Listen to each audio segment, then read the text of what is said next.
In this podcast episode, Charan Ranganath, a psychologist and neuroscientist at UC Davis specializing in human memory, joins Lex Fridman to discuss various aspects of memory, imagination, deja vu, and false memories. Ranganath begins by explaining the difference between the experiencing self and the remembering self, a concept introduced by Daniel Kahneman. He highlights how the happiness and satisfaction derived from an experience come more from how it is remembered rather than the actual experience itself.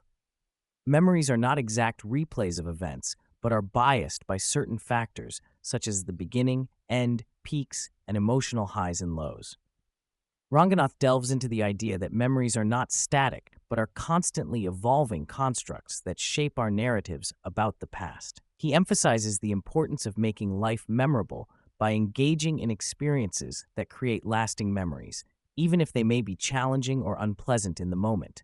He shares a personal anecdote about a near-death experience on a paddleboard, illustrating how challenging experiences can become memorable stories that bond individuals and provide valuable life lessons.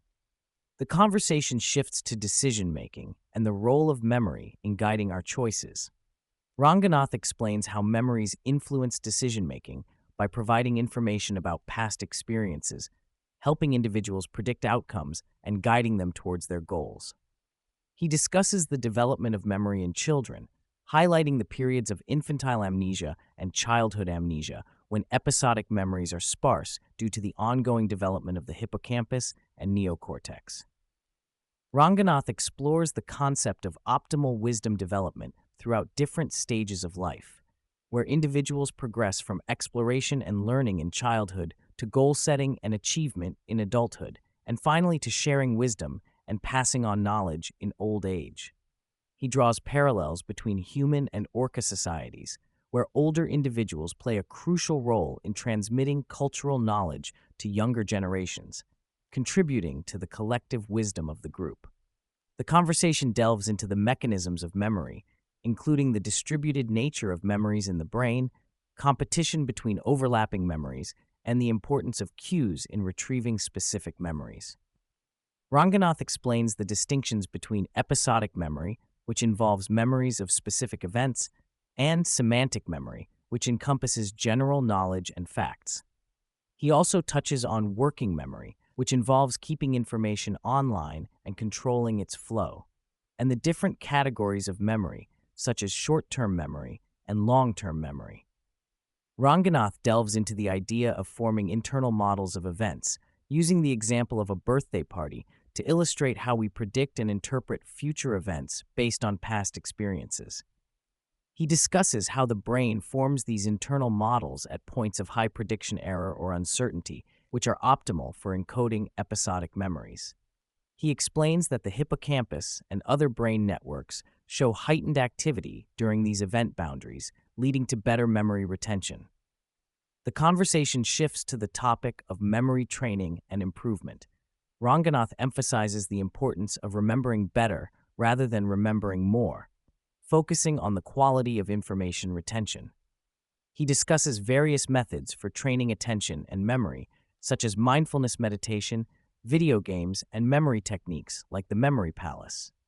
He also mentions the use of spaced repetition, where information is revisited at spaced intervals to enhance long-term retention.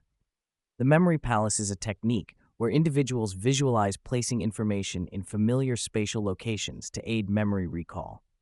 They discuss how this technique helps in organizing and linking information, making it easier to retrieve later on. The conversation touches on the testing effect, where self-testing improves memory retention by exposing errors and strengthening neural connections. Ranganath compares this process to stress testing the memory system, pushing it to its limits to enhance learning. He emphasizes the importance of challenging oneself and embracing mistakes as part of the learning process. Ranganath delves into the work of memory researchers, such as Mara Johnson, who have studied how the brain distinguishes between actual memories and imagined experiences. He explains that memory is not a perfect replay of the past, but rather a reconstruction based on prior knowledge and beliefs. Imagination plays a crucial role in memory formation, allowing us to create new scenarios by recombining existing information in our minds. The conversation shifts to memory athletes who participate in competitions like the USA Memory Championship. Ranganath describes how these athletes use techniques to memorize long strings of numbers or orders of cards. He mentions individuals like Scott Hagwood, who turned to memory training as a way to combat cognitive decline during chemotherapy. These memory athletes demonstrate the remarkable capacity of the human brain to store and recall vast amounts of information. Ranganath explains the use of fMRI, functional magnetic resonance imaging, in studying memory. He discusses how fMRI allows researchers to observe changes in brain activity during memory tasks. By analyzing patterns of brain activity, researchers can decode what a person is remembering based on the neural signals. This technology has revolutionized the study of memory and provided insights into how different brain regions contribute to memory formation. The conversation then delves into spatial mapping of places in the brain. Ranganath explores how the hippocampus plays a crucial role in forming cognitive maps of the environment. He discusses the concept of cognitive maps as a combination of actual details and inferred information. By studying brain activity during navigation tasks, researchers can uncover how the brain represents locations and landmarks in the environment.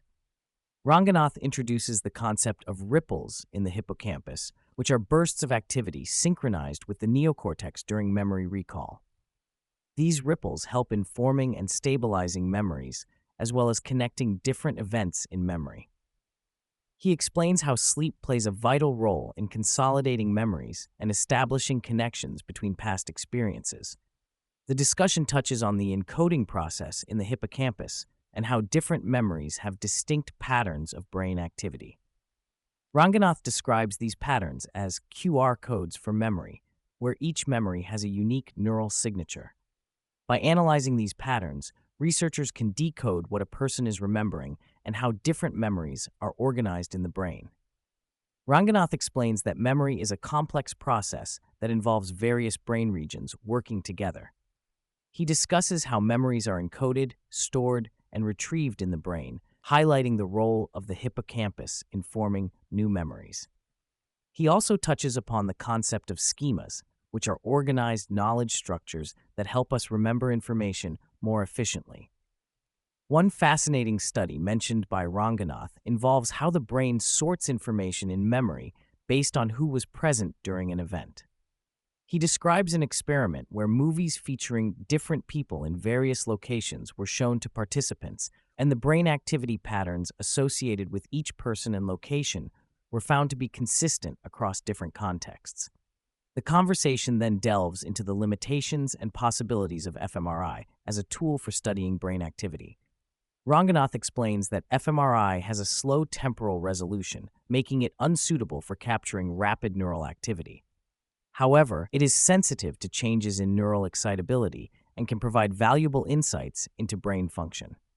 The conversation then shifts to the similarities and differences between memory processes in humans and mice. Ranganath explains that while there are common neural circuits involved in memory across species, there are also significant differences in sensory processing, social behavior, and cognitive abilities. He emphasizes the value of studying memory in animal models for understanding neural computation and circuitry. The topic of deja vu is explored, with Ranganath discussing the sensation of experiencing a moment as if it has happened before. He explains that deja vu may be linked to partial matches in memory that trigger a sense of familiarity without a full recollection of the past event. He also mentions studies that have recreated deja vu experiences in virtual reality environments by manipulating spatial and temporal cues. False memories are another subject discussed in the podcast. Ranganath challenges the notion of true or false memories, suggesting that memories are a blend of actual events, inferences, and theories. He explains how false memories can arise from filling in gaps in memory with incorrect information or being exposed to misinformation that alters the original memory. Ranganath highlights the role of perspective in memory formation, citing examples such as the Vietnam War being referred to as the American War in Vietnamese culture. He emphasizes the importance of diverse perspectives in memory recall, as it can lead to more accurate recollections of events. He also discusses the impact of technology on memory, noting how adaptation to new technologies can influence the way we remember and perceive information. The conversation touches on the topic of happiness and whether people are happier now than they were in the past. Ranganath suggests that while life may be improving in many aspects, happiness is a complex and subjective concept that may not necessarily correlate with material progress. He explores the idea that humans may be wired to constantly seek and strive for more, leading to a state of perpetual wanting rather than contentment. The discussion then shifts to the phenomenon of false confessions, particularly in the legal system, where individuals may be coerced into confessing to crimes they did not commit. Ranganath explains how stress, authority figures, and manipulation of information can lead to the creation of false memories, highlighting the vulnerability of human memory under certain conditions. The conversation moves on to the topic of heartbreak and how memories of past relationships can linger long after they have ended. Ranganath reflects on the significance of attachment and the emotional intensity of heartbreak, noting that the loss of a relationship can evoke both positive and negative memories that contribute to the overall experience of heartbreak. The conversation continues with a contemplation on mortality and the fleeting nature of life. Ranganath shares insights from a Buddhist perspective on renouncing attachments and appreciating the present moment in light of the inevitability of death. Fridman reflects on his daily meditation on mortality and the profound impact it has on his appreciation for life and the full spectrum of human experience. The discussion then shifts to the nature of time and how memory affects our perception of it. Ranganath explains how memories can compress time, making past events seem closer together as we look further back. He also touches on the impact of nostalgia on our emotions and how it can either bring happiness or lead to a distorted view of the past. The conversation moves on to brain-computer interfaces and the work being done by companies like Neuralink to establish two-way communication with the brain. Ranganath acknowledges the technological advancements in these interfaces, but also raises ethical concerns about accessing and interpreting people's thoughts and intentions. He discusses the challenges of modifying memories, particularly in terms of transitioning unpleasant memories to pleasant ones, and the complexities involved in understanding and manipulating memory processes. Ranganath and Fridman then explore the concept of episodic memory and its role in forming a comprehensive understanding of the world. They discuss the stability-plasticity dilemma in computational neuroscience and the challenges of balancing new information with existing knowledge. Ranganath emphasizes the importance of having both episodic and semantic memory to enhance flexibility and adaptability in learning and decision-making. The conversation touches on the intricacies of human behavior, particularly in complex social systems like driving. Ranganath reflects on the challenges AI faces in understanding human intentions and behaviors, especially in dynamic environments like city intersections. He discusses the potential of AI to develop world models based on vast amounts of data, but highlights the limitations in replicating human cognitive processes, such as episodic memory and motivational factors. Ranganath and Fridman contemplate the future of AI and memory research. They ponder the ethical implications of enhancing memory and cognitive abilities through technology and the need to consider the broader societal impact of such advancements. Ranganath emphasizes the complexity of memory mechanisms and the ongoing quest to unravel the mysteries of human cognition. Ranganath delves into the concept of memory as an internal model that connects and organizes our experiences.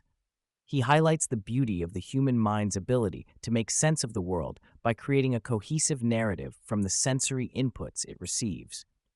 He emphasizes the importance of attention in memory formation, explaining how individuals with ADHD may struggle with focusing attention and maintaining a balance between flexibility and stability in their cognitive processes. The conversation also touches on the challenges of multitasking and task switching in the digital age, where constant distractions can hinder memory retention and cognitive performance. Ranganath shares personal experiences of managing ADHD symptoms and offers practical advice on structuring activities to improve focus and productivity. He emphasizes the significance of deep work and minimizing distractions to enhance memory and learning outcomes. The podcast also delves into the parallels between neuroscience and astrophysics, highlighting the mysteries of dark matter and dark energy in the universe and the enigmatic nature of the human mind. Ranganath draws parallels between the uncertainties in physics and the ever-evolving nature of scientific knowledge in neuroscience, emphasizing the importance of embracing uncertainty and challenging assumptions to drive scientific progress.